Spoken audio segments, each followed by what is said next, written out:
Hi, my name is Jessica and I'm an artist, and today we're going to draw an African bush viper. So for those of you who don't know what that is, it's a snake. And not only is it a snake, it's a pretty gnarly looking snake. So basically, all snakes kind of look the same. They have a thick body that comes up to show a head, right? And all of the heads generally look the same. They're kind of oval shaped, and then the thing that makes these snakes quite interesting is that they have these big eyes that have a yellow color to them. So let's try this one here.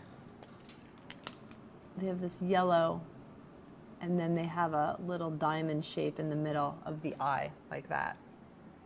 It's quite interesting. And then they have their scales.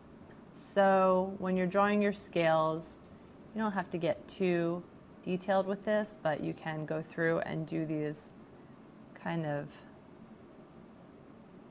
U shapes, if you like. You can put them as close together as you like to create those scales. And you can make them in different colors. My snake is kind of a red color, but he's also got some orange going on. So we're gonna go back in and put some orange. And you can do this all over the whole snake body.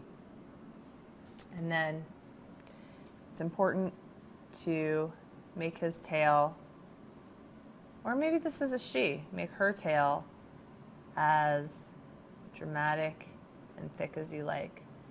And these snakes are very long, so they bend and twist in many different directions, and then eventually they have their tail like that. So maybe this guy is swinging on a vine, or this lady snake is swinging on a vine or hanging on a tree. So it's going to wrap itself around that tree or that vine. And I don't have time to draw all the scales on this snake, but you know the idea. You're just going to put them all the way to the very end, just like that. And before you know it, you've got yourself an African bush viper. And that's how you draw an African bush viper.